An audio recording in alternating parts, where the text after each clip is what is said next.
Magnus Carlsen, ele é impressionante. Vocês já sabem, ele é um dos melhores jogadores do mundo em todos os tipos de partida. Presencial, online, 3 minutos, 50 horas. Mas ele também tem uma explicação do porquê que ele é tão bom assim. O que eu vou mostrar para vocês agora é uma partida que ele jogou no chess.com. Uma partida de 3 minutos de duração contra um grande mestre muito bom. O Magnus Carlsen, ele coloca os seus adversários em posições de ter que escolher lances muito difíceis para conseguir manter certa vantagem na partida. Lances que você não consegue imaginar com pouco tempo no relógio, que saem partidas pensadas com muito tempo no relógio. Às vezes nem nessas você consegue imaginar os melhores lances da posição que Carlsen faz a partida chegar a esse ponto. Aqui está o tabuleiro de xadrez e Magnus está jogando contra Sindarov. Sindarov é o nome de um remédio, não é mesmo? Mas também é o nome de um grande mestre muito forte. Tô brincando, eu não sei se é nome de remédio, mas Sindarov parece, né? Mas é um grande mestre muito forte da Ucrânia, tá bom? O Magnus Carlsen, ele tem 3.308 pontos de rating aqui no chess.com. É um rating altíssimo. O que acontece aqui? O Magnus Carlsen, ele vai começar a partida. Ele está jogando de negras. Então deixa eu inverter o tabuleiro aqui, para vocês terem uma ideia. O Magnus Carlsen aqui joga de negras, tá bom? Ele começa a partida como? O adversário joga um E4 tradicional. Lembrando que é uma partida de 3 minutos. Portanto, ninguém vai seguir muita teoria aqui, né? Mas o Magnus Carlsen, mais do que não seguir tanta teoria, ele joga uma abertura um pouco menos usual. Ele joga G6. O adversário vai tomando o centro. O Carlsen vai se preparando para atacar o centro no futuro. Ele joga bispo G7, ele faz o fianqueto do bispo. Enquanto isso, o Sindarov, veja só, o Sindarov, ele usa o manual de xadrez. Perceba que aqui o Carlsen, ele tenta atacar, já ensaiar um ataque, expulsar este cavalo. Aliás, o Magnus, desculpa, ele tenta expulsar esse cavalo do Sindarov. Mas o Sindarov, ele está jogando o que o manual de xadrez diz. O que o manual de xadrez diz? Domine o centro. Todas as casas centrais estão dominadas aqui pelo Sindarov. O cavalo está desenvolvido, os dois, né? E ele acaba de desenvolver o bispo. Pois bem, o Magnus, ele vai sacando as peças dele. Veja que o Magnus não está seguindo tanto essa regra do xadrez, de dominar o centro. E aí, finalmente, o Sindarov ele ensaia um avanço aqui na ala da dama para combater esse avanço do Magnus. O Magnus avança, expulsa o cavalo do Sindarov, e aí tem trocas aqui no centro.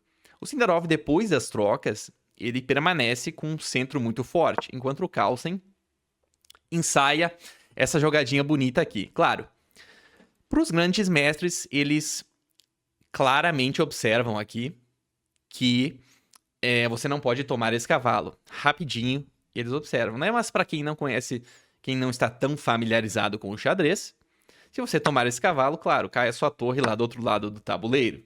Então, é uma jogadinha de susto, uma jogadinha chique do Carlsen, mas não tão chique, porque ele ameaça também tomar o bispo de Sindarov.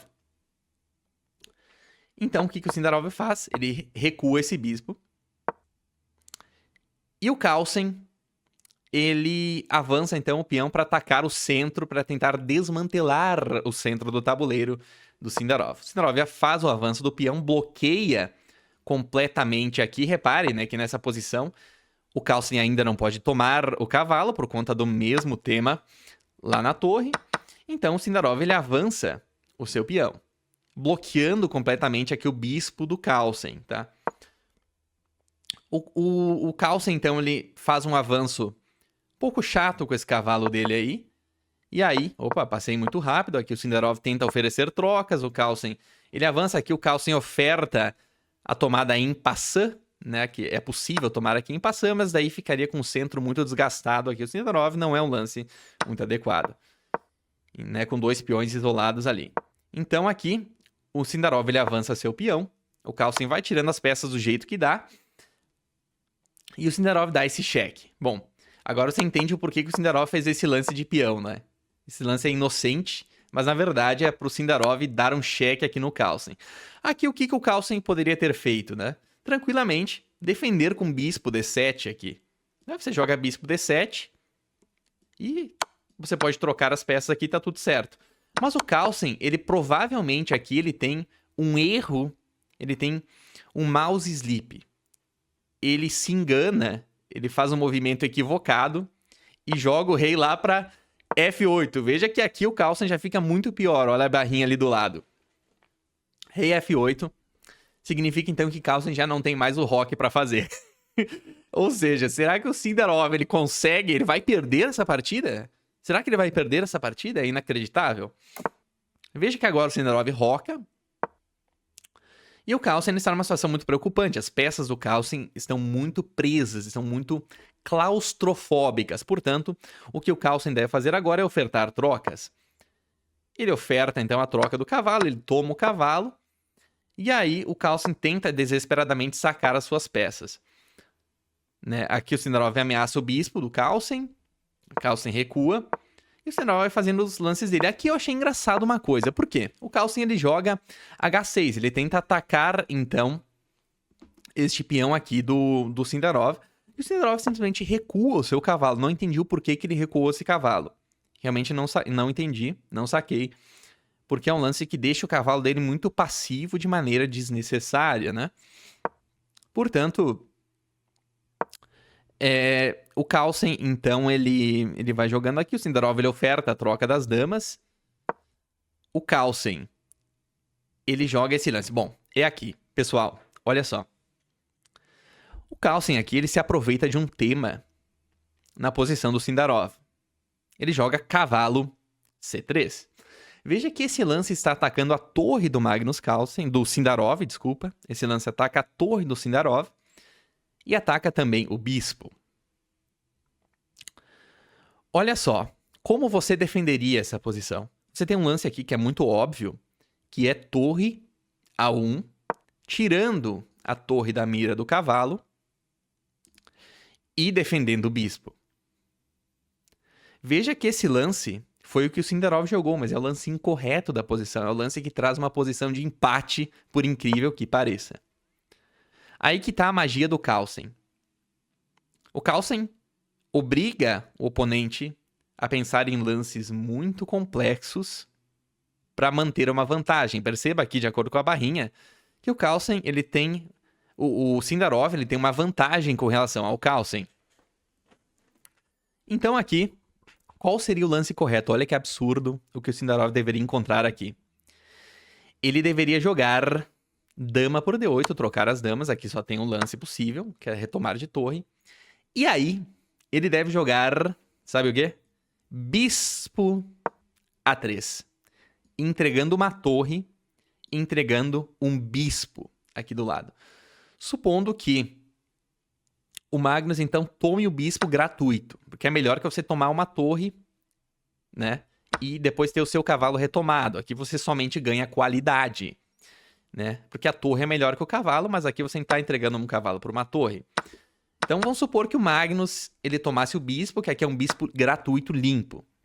O que o Sindarov, ele teria aqui nessa posição? Olha só. Ele teria que jogar torre C1. E posteriormente aqui, o Carlsen, supondo que qualquer lance que o Carlsen faça aqui, ele vá, vamos ver, tentar defender o cavalo dele aqui. Vou jogar esse lance aqui, tá bom? É de um possível ataque no futuro. O que o Sindarov tem? Torre C7. E agora, as peças do Carlsen estão todas presas. Veja que o bispo do Sindarov, ele está atacando o ponto de E7, né? E Carlsen tem o rei dele aqui cravado, né? E tem a torre, então isso aqui vai causar um estrago, né? Vamos supor, vamos fazer qualquer lance aqui, o Sindarov vai jogar esse lance, né? Vai tomar a torre com cheque novamente. Então, qualquer lance aqui que você faça vai ser um estrago para a posição do Carlsen. Portanto, o que Vamos voltar lá para a posição. Veja só, ele teria que entregar uma peça para o Sindarov conseguir uma vantagem aqui, colocando a torre na 7ª fileira e destruindo todas as peças aqui do Carlsen, que são todas presas. O rei está cravado, então ficaria muito ruim. E aqui, a mesma coisa. Se você toma a torre de Carlsen, aqui vai ser retomada a peça. E se você ofertar a troca dos bispos, né? Porque você tem uma qualidade a mais, o Carlsen vai fazer o quê? O Sindarov, desculpe. Vai fazer o quê? Inacreditável, ele vai entregar uma outra peça. Se toma aqui, o Sindarov teria esse lance novamente, e aí é um estrago, né? Vai tomar a torre, e aí as peças começam a ficar muito boas aqui para o Sindarov. Então veja só, aqui o Carlsen obriga o Sindarov a encontrar lances impossíveis. E veja, deixa eu voltar para a posição lá, veja que aqui o Sindarov ele tem 53 segundos no relógio. Não é tão pouco tempo assim. Mas ele joga lá o lance torre A1. E o Carlsen troca as damas. A posição segue. Eles fazem trocas aqui. E aqui a partida segue normalmente. Veja, as trocas são feitas. O Sindarov ele tenta entrar na posição. O Carlsen começa a se defender. O Carlsen ataca o peão do Sindarov, o Sindarov ataca o peão do Carlsen, as trocas ocorrem aqui e eles vão trocando. Veja que aqui a posição está empatada, né? Está completamente empatada. É o que diz a nossa barrinha ali, né?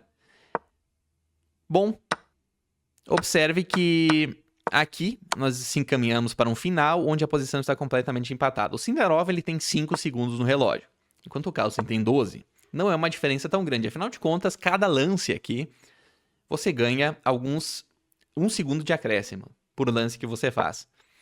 Aqui a partida está empatada. Eles continuam jogando para ver quem derruba o tempo do outro primeiro, não é mesmo? O Carlsen não vai desistir porque o Sindarov tem muito menos tempo. Observe aqui que a posição está empatada. Os dois estão jogando. Aqui é o momento chave.